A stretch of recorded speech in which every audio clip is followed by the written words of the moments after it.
Bonjour tout le monde, ici Titi79010. Donc aujourd'hui je fais une vidéo que je pense qui va être assez intéressante et utile pour certaines personnes. Donc je vais donc vous expliquer comment jouer contre le deck Mermaid. Donc c'est un deck qui est énormément joué depuis la sortie d'Abyss Rising, puisque c'est tout simplement le meilleur deck qui est sorti dernièrement. Je vais donc vous expliquer comment jouer contre le deck sans sider, donc en main deck, donc pour les manches 1.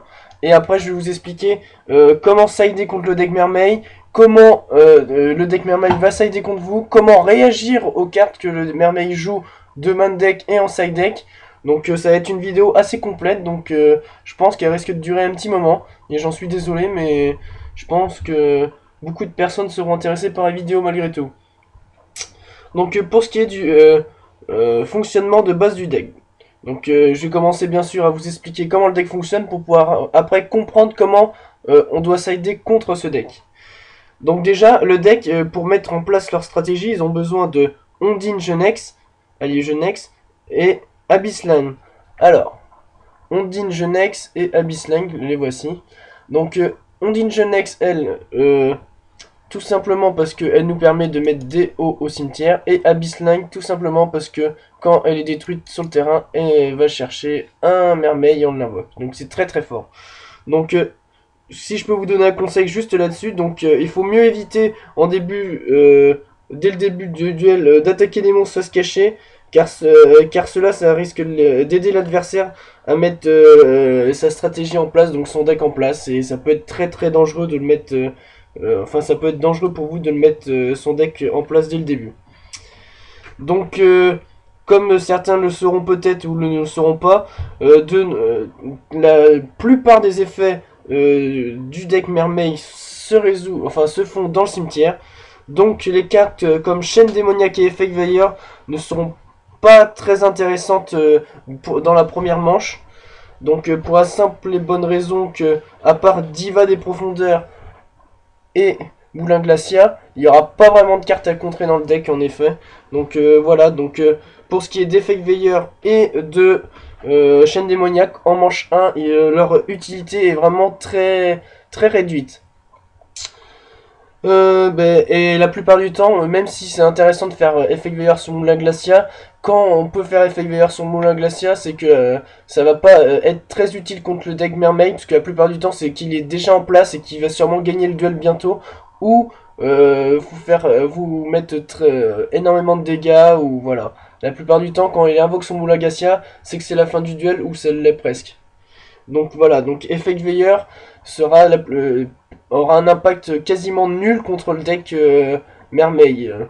Donc à part Diva des Profondeurs, il n'y aura aucune utilité de l'Effect Veilleur. Donc voilà.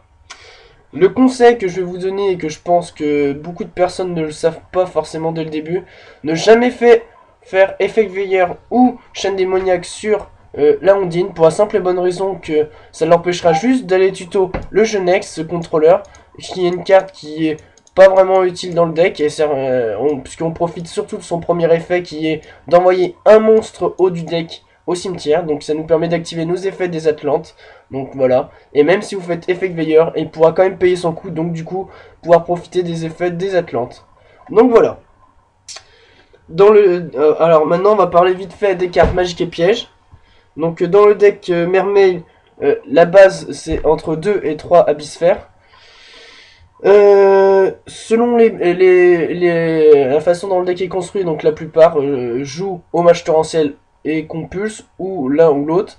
Donc voilà, c'est un deck qui joue très peu de pièges.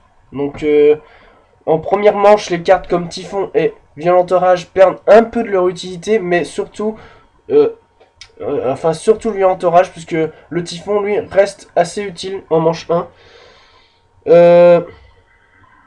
Puisque pour certaines personnes, vu qu'il y a peu de pièges, ça pourrait sembler que le deck, contre ce deck, on n'aurait pas besoin des typhons, mais je vous assure que le typhon est une carte très très importante. Pendant le match 1, un peu moins important, mais pendant le reste, énormément important.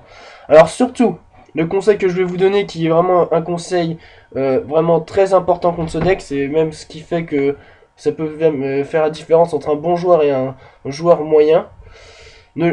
Contre un deck mermaid, il ne faut jamais utiliser ces typhons à l'aveugle. Pour la simple et bonne raison que si on cible une abyssphère, il enchaînera et il s'invoquera derrière ce qu'il veut pour se faire du CA ou pour pouvoir mettre sa stratégie en place. Donc surtout, ne jamais faire ces typhons à l'aveugle. Surtout que le typhon est une arme très très importante contre le deck mermaid pour la simple et bonne raison que si c'est le deck si c'est le joueur du deck mermaid qui invoque utilise son abyssphère, et bien on chaîne notre typhon à l'abyssphère et cela empêchera le deck mermaid de profiter de l'effet d'invocation du monstre. Donc pour la simple et bonne raison que, en gros, s'il utilise l'abyssphère et nous on utilise notre typhon, l'abyssphère ne pourra pas invoquer le monstre. Du coup, il faut vraiment garder ces typhons et l'utiliser au bon moment sur les abyssphères. Donc voilà, surtout ne jamais utiliser ces typhons hâtivement sur des cartes qu'on ne sait pas vraiment ce que c'est, donc à l'aveugle. Donc voilà, ça c'est un des plus gros conseils qu'on peut donner sur comment jouer en main deck contre le deck mermaid.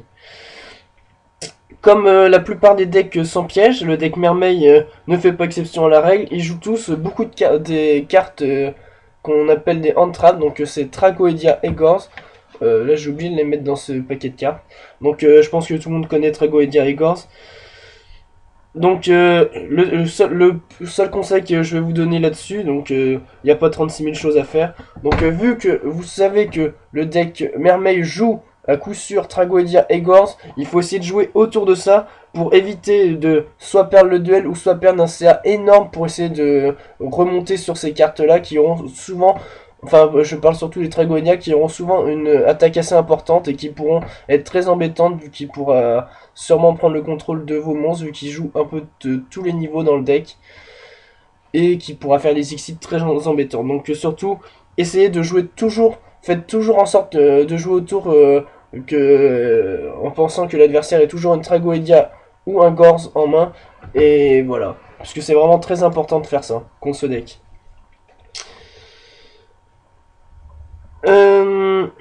Donc la plupart du temps il faut mieux essayer de garder ces pièges importants en main jusqu'à ce que vous voyez que l'adversaire ne risque plus de les détruire à cause des tyrans d'élite, pour la simple et bonne raison que ça peut être très très embêtant c'est même embêtant de voir un hommage torrentiel détruit par un simple mermaid à cause d'une ondine ou n'importe quoi. Donc moi si je peux vous donner un conseil très important là-dessus, essayez de garder vos pièges le plus longtemps, vos pièges importants dans votre main afin d'éviter que l'adversaire les détruise trop facilement. Mais posez plutôt les pièges qui vous seront moins utiles dans la situation que vous êtes pour pouvoir faire des appâts, pour pouvoir attirer les typhons, les violents et les tyrans d'élite Atlante. Et voilà, c'est je pense un conseil aussi qui est très important. Qu'est-ce que je vais dire de d'autre sur le main deck? Alors, le deck Mermaid a assez de difficultés à gérer les monstres qui ont plus de 2500, qui ont 2500 d'attaque ou plus, pour la simple et bonne raison que de base ils ont Mégalo en grosse attaque qui a 2400 et le Moulin Glacia qui passe très peu souvent, qui passe que en fin de game la plupart du temps. Donc la plupart du temps, ce sera l'Abyss Mégalo contre qui on devra s'affronter. Et donc les cartes comme l'Aipulsar, Hyperion, Eau Fortress, Mechabot, Utopie même, et tous les gros autres monstres qu'on peut invoquer très facilement avec beaucoup d'attaques seront importants, devront être joués avec minutie pour pouvoir empêcher l'adversaire de pouvoir prendre vraiment le dessus du duel. Tout simplement parce qu'il aura quasiment aucun moyen de gérer ces monstres là, à part s'il joue sous le Taker man deck, mais bon, c'est la plupart du temps il joue ça en side deck. Donc voilà.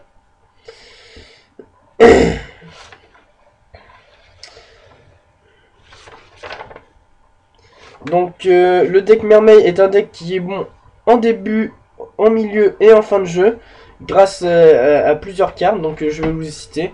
Donc c'est Salvage, donc que j'ai mis là, qui est une carte assez énorme. Elle nous permet de récupérer 2 monstres hauts de 1500 moins d'attaque. Donc comme vous le verrez dans le deck, la plupart de tous les monstres hauts qui jouent dans le deck peuvent être récupérés par Salvage. Donc c'est une carte qui est assez énorme. Il faut après pour ce qui est des gros monstres qui jouent dans le deck, en plus qui permet d'assurer le milieu de jeu et le début. Il y a Abyss Megalo qui est assez énorme, et le Moulin Glacia qui peut être vraiment très emmerdant en fin de game. Enfin, la plupart du temps, c'est en fin de jeu qu'ils l'invoquent, à part milieu de jeu si ils ont vraiment réussi à faire beaucoup de CA. Et surtout, en début de jeu, ils ont les effets des Atlantes qui leur permettent de provoquer du carte avantage négatif à l'adversaire et du carte avantage positif pour le joueur du deck Mermaid. Donc voilà. Et en plus, ça en crée d'une façon assez rapide, donc faut éviter au maximum d'être surpris par ce genre, enfin par les Atlantes qui sont assez efficaces dans le deck. Surtout, le conseil que je peux vous donner aussi, ne jamais invoquer vos gros monstres trop tôt, puisque le deck Mermaid peut facilement invoquer Big Ice grâce à 2 mégalos. Et ça serait con de se faire prendre un BLS, une forteresse ou n'importe quoi, juste parce que, enfin en début de jeu, juste parce qu'on a été un peu trop gourmand ou qu'on a voulu faire un gros rush alors qu'on ne pouvait pas derrière enfin finir l'adversaire.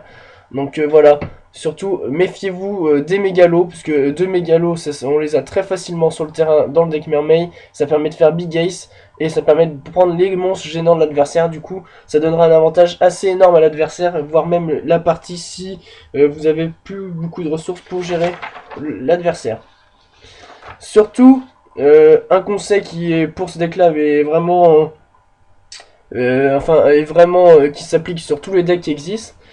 Faites en sorte de toujours vous rappeler tout ce qu'il a tuto, puisque cela vous aidera à jouer. C'est, je pense, le conseil qui vous aidera à coup sûr à vous aider à gagner dans 100% des cas et dans la plupart des decks. Puisque cela vous permettra de jouer autour de ce que vous savez ce qu'il a, et ça permet aussi de le piéger dans certains trucs. Par exemple, obligé entre parenthèses à utiliser des Atlantes, enfin des tireurs d'élite sur des cartes qui ne sont pas vraiment, enfin qui sont pas primordiales dans votre stratégie que vous avez mise en place. Donc voilà, surtout essayez toujours de vous rappeler de ce que l'adversaire tutorise. Ou en main. Et déjà ça évite de croire que l'adversaire a un Gorz ou une Tragoedia en main par exemple, alors que vous connaissez quasiment toute sa main et que vous savez qu'il ne les a pas en main. Donc voilà, ça évite de se faire des frayeurs, ça permet de gagner, la plupart du temps ça permet de gagner enfin d'éviter de perdre trop de CA. Et en plus de ça, c'est un peu, on va dire, c'est ce qui fait qu'un joueur est bon ou moyen dans Yu-Gi-Oh! Ce genre de réaction. Donc maintenant qu'on a parlé un peu enfin pas mal du fonctionnement du deck, et je pense que pas mal de personnes auront compris comment tourne le deck Atlante, et j'espère aussi qu'ils auront compris. Donc là je vais dire les cartes de side deck qu'on peut side deck contre le deck Atlante. Donc les cartes sont assez connues et assez génériques, mais bon je tiens quand même à les dire et expliquer leurs plus et leurs moins contre ce deck là. Donc bien sûr il y a le macro et la fissure. Pour la simple et bonne raison que quand ils sont sur le terrain, le deck Mermaid il est totalement gelé, il peut plus rien faire, il peut plus profiter des effets de son cimetière et tout, il peut juste tenter de faire des synchros et des exits pour essayer de tenir, pour le temps d'avoir des typhons ou n'importe quoi pour essayer de gérer les cartes. Et après je vous parlerai aussi de cette carte là qui pourrait être très gênante pour vous. Donc là après... en plus de ça, il y a Soul Drain, qui est une carte assez bonne contre le deck Atlante, car elle paralyse la moitié du deck. Donc tous les Atlantes, dans le deck Mermaid, ça paralyse tous les Atlantes qui sont joués, plus les Abyss Lane. Donc la carte est assez énorme. J'en oublie peut-être sur le moment, mais il me semble pas. En gros, ça empêche la moitié du deck adverse de jouer, donc c'est vraiment une carte assez énorme, le Soul Drain, qui est là. Donc voilà, pour ce qui est des cartes que j'ai citées pour le moment. Après, une carte qui est vraiment assez bonne, et qui est bonne en ce moment contre quasiment tous les decks, c'est le Thunder King Rio. Donc alors pourquoi Thunder King Rio? Pour la simple et bonne raison que ça empêche de tutoriser, et ça empêche surtout d'utiliser l'effet de la Ondine et l'effet de l'Abyss Peak. Donc ça peut paraître très peu comme ça, mais en fait c'est assez énorme, parce que c'est des cartes qui permettent à l'adversaire de se monter, enfin de pouvoir monter leur stratégie de mettre leur stratégie en place. Donc le Thunder King Rio est assez énorme, même si je vous conseillerais surtout de le sider quand vous prenez la main, Parce que quand l'adversaire a pris la main, la plupart du temps, il a déjà fait son usine Genex ou autre chose pour pouvoir se mettre en place. Mais ça, c'est selon les goûts. Mais pour moi, je pense que c'est plutôt quand on commence qu'on doit sider le Thunder King Rio. Surtout, l'erreur à ne pas faire, et je vais vous le dire, parce que beaucoup de personnes se font avoir, on ne peut pas annuler l'invocation spéciale de l'Abyss Mégalo avec le Thunder King Rio, pour la simple bonne raison que l'Abyss Mégalo, ce n'est pas une invocation, enfin, son invocation, elle, c'est un effet, et c'est un effet qui lance une chaîne. Donc du coup, le Thunder King Rio est dans l'incapacité d'annuler l'invocation de l'Abyss Mégalo. Donc voilà. Après la carte qui peut être sidée et qui je trouve qui est assez bonne, c'est le Cancre Lamax.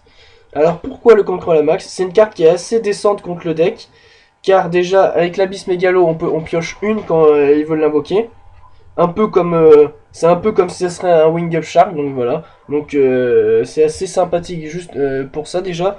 Et encore plus, ça nous permet de piocher avec l'Abyssphère, ça nous permet avec Abysslan aussi de piocher. Bon, bien sûr, quand c'est en dommage table, ben, on peut pas, bien sûr, mais bon, c'est quand même des cartes. Le maxi a quand même un certain impact assez énorme.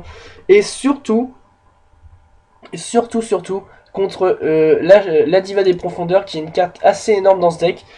En fait, quand il annonce l'effet de sa diva, on pioche une, et derrière, soit il fait un Xyz encore, et là, il sera encore, enfin, soit il sera bloqué sur le fait que il fera pas d'Xyz pour éviter de faire trop de plus à l'adversaire, ou soit il fera pas d'Xyz et derrière des divas des profondeurs, on les gère très très facilement vu leur stat très basse et vu que le deck joue assez peu de pièges. Gênant, à part hommage torrentiel et compulse. Donc c'est assez peu par rapport à la plupart des decks qui sont joués en ce moment. Euh, Après, pour ce qui est du side deck, je pense que j'ai parlé des cartes qu'on peut sider contre le deck Mermaid qui sont assez génériques. Après, une carte qu'on peut jouer dès le main deck et qui est assez énorme, c'est le Résident des Abysses, donc Abyss Dweller. Donc alors pourquoi cette carte? Alors tout simplement parce que cette carte en fait ça a le même impact qu'un Soul Drain contre l'adversaire, sauf qu'on peut la jouer dès le main deck. Il nous faut juste deux monstres de niveau 4. Mais le souci c'est que elle a que 1700 points d'attaque, donc il faudra de quoi le défendre contre les abysses mégalos et autres.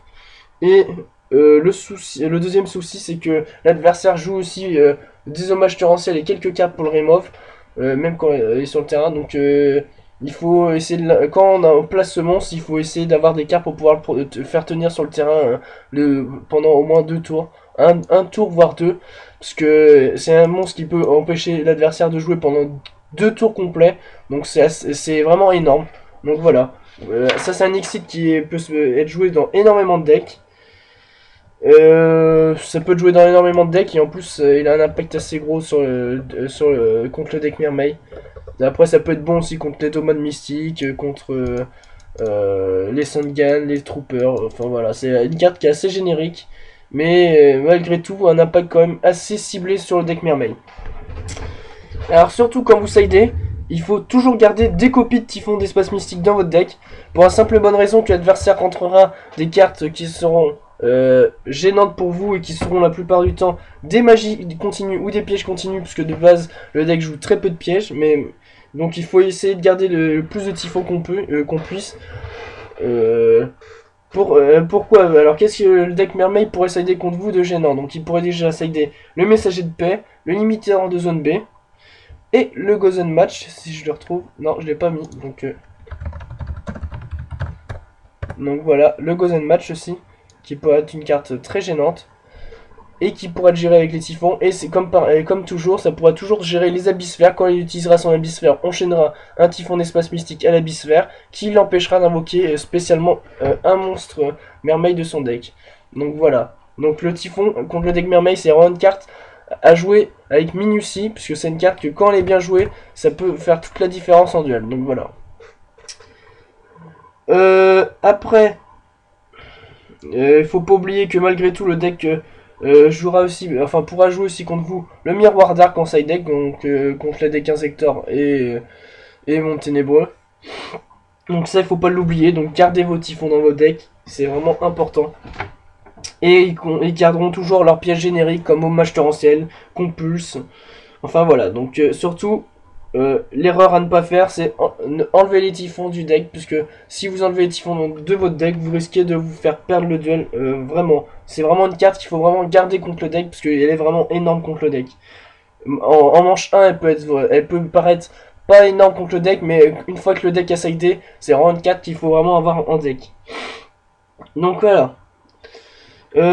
Une carte qu'on peut toujours garder contre eux, c'est la chaîne démoniaque, une fois avoir sidé, pour la simple et bonne raison que si on side macro ou fissure, ben on pourra toujours en profiter, pas comme l'effet Veilleur. Et pourquoi sider cette carte alors que je vous ai dit tout à l'heure qu'il était pas énorme en manche 1? Pour la simple et bonne raison que l'adversaire, donc le deck Mermaid, sidera le R Orca. Donc alors pourquoi cette carte, sider cette carte?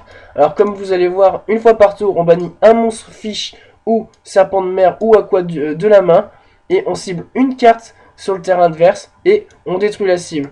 Et à la prochaine standing phase, on bannit le R Orca du terrain. Alors pourquoi cette carte est énorme? Parce que je pense que déjà beaucoup de personnes vont comprendre l'intérêt énorme de cette carte. Alors déjà ça permet de gérer les macros, les soul drain, les fissures. Donc déjà c'est énorme. Et aussi les Thunder King Rio. Donc franchement cette carte est vraiment énorme. Si je la retrouve. C'est une carte qui est vraiment énorme comme carte. Donc le deck Mermaid va la sider à coup sûr contre vous. C'est même sûr, une fois que la manche 1 sera finie, ils vont sider cette carte entre 1 et 2 exemplaires, la plupart du temps. Donc surtout, méfiez-vous de cette carte. Donc si vous voyez que l'adversaire essaye de la jouer, essayez de faire tout ce que vous pouvez pour l'empêcher d'être joué. C'est pour ça que la chaîne démoniaque, la plupart du temps, il faut la conserver contre ce deck, juste contre cette carte. Et après contre Diva et contre Mouling Glacia, qui sera donc la chaîne démoniaque. Une fois que le Mermaid a sidé, normalement, il devrait devenir utile. Enfin, beaucoup plus utile qu'en manche 1.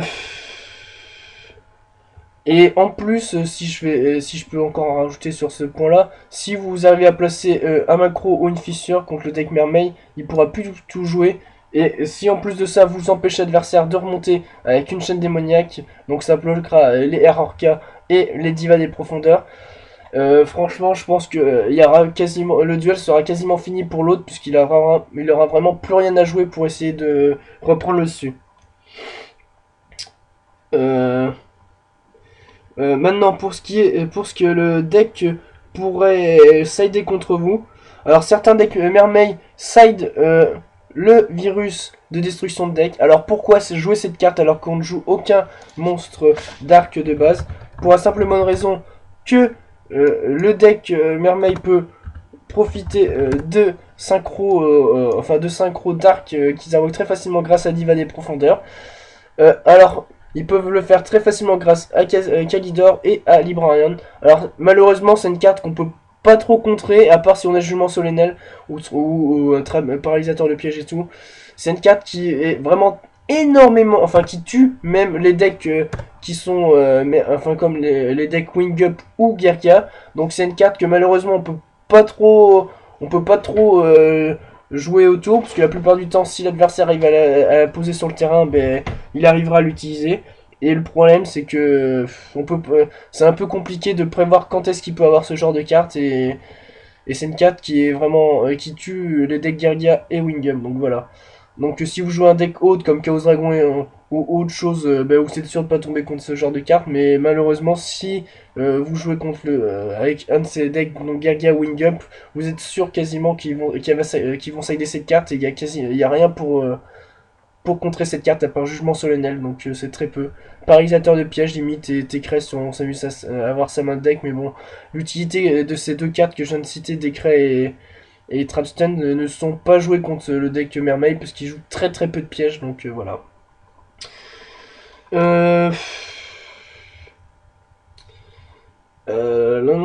Alors après, bien sûr, le deck Mermaid va sider plusieurs autres cartes, donc en plus de ce que je vous avais dit tout à l'heure, donc limite de zone B et trucs, il peut aussi sider le Soul Taker.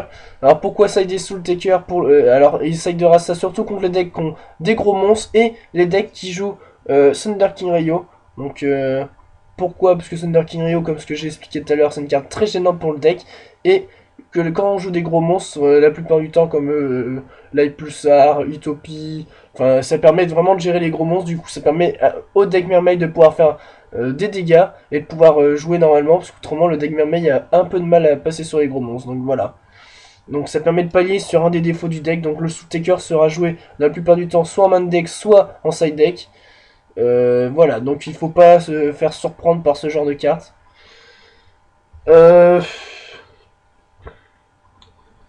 Après, les cartes que le deck Mermaid peut aussi sider, enfin, qui peut aussi gérer avec Soul-Taker, c'est une carte que pas beaucoup de personnes ont pensé. Ça, c'est une carte que moi je joue en side deck. Donc, c'est le bannisseur du rayonnement. Pourquoi sider plus le bannisseur du rayonnement que le Macrocosmos? Alors, tout simplement parce que le bannisseur, je joue des decks qui ont la plupart une dizaine de pièges. Donc, je peux faire tenir mes bannisseurs du rayonnement facilement sur le terrain. Donc, la seule menace, c'est le combat. Vu que c'est un monstre qui sera face recto, ça sera le combat.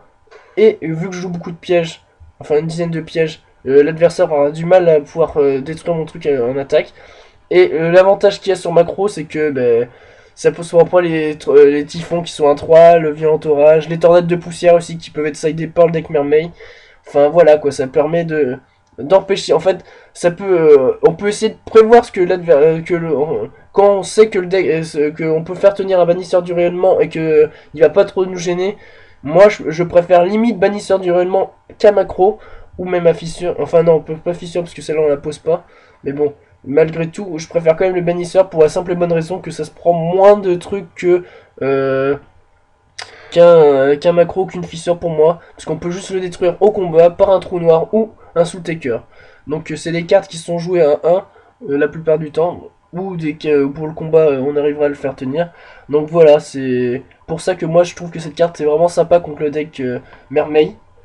Elle sera aussi une carte assez énorme contre le deck Monde Ténébreux, le deck, enfin tous les decks qui jouent avec le cimetière, Zector, Monde Ténébreux, et j'en oublie sûrement d'autres. Ah oui, Chaos Dragon bien sûr. Donc là maintenant, j'ai fini de dire ce que le deck, ce qu'on pouvait sider contre le deck et ce que le deck vous sidera contre vous. Donc on s'approche de la fin de la vidéo. Donc les bons decks contre le deck Mermaid, enfin les decks qui ont des match-up assez gros, donc qui sont assez faciles. Donc ce sont le deck de Dino Rabbit qui joue Macrocosmos main deck. Je peux vous donner un exemple très simple. À Seattle, le deck Dino Rabbit, il y en a eu deux qu'on fait top. Pour la simple et bonne raison que contre la plupart des decks qui sont joués en ce moment, c'est un assez bon match-up, malgré que ce soit beaucoup plus lent. Oula, il y a un petit souci, c'est pas grave. Donc pour la simple et bonne raison que la plupart des decks, enfin les decks qui sont joués en ce moment, ont des match-up assez difficiles quand le deck Rabbit se met en place. Et le deck Mermaid a vraiment un match-up très très défavorable contre le deck Rabbit à cause du Macrocosmos. À cause du Macrocosmos et du reste, donc Macrocosmos, à cause du Macro, du Dolka, du Lagia, donc voilà, c'est vraiment des cartes, un deck qui a vraiment un match-up très très bon le deck contre le deck Mermaid. Le deck Agent aussi qui a un très très bon match-up contre le deck Mermaid, donc pour la simple et bonne raison qu'il joue Christia, Herald, Hyperion, Thunder King Rio, et plusieurs cartes, puisque sur la version qu'on joue, on peut contrôler la plupart des games avec Thunder King Rio et Appel de l'étrangeté quand on joue agent. Ou si on joue la version de Simon I, on peut tout simplement faire embêter l'adversaire avec les Thunder King Rio ou les gros monstres. Donc voilà. Voilà, pour ce qui est des match-up un peu défavorables, enfin les decks Mermaid ont des très bons match-up contre les decks Gargia. Franchement, le Gargia, il a vraiment du mal contre ce deck pour la simple et bonne raison que les guerrières morts se font gérer très facilement dans le deck. Voilà. C'est tout ce que j'avais à dire. Donc j'espère que la vidéo vous aura plu. Si elle vous a plu, je vous invite à me mettre un j'aime à la fin de un j'aime sur ma vidéo. Abonnez-vous à ma chaîne YouTube si c'est pas déjà le cas. Et à bientôt pour une nouvelle vidéo. Ah.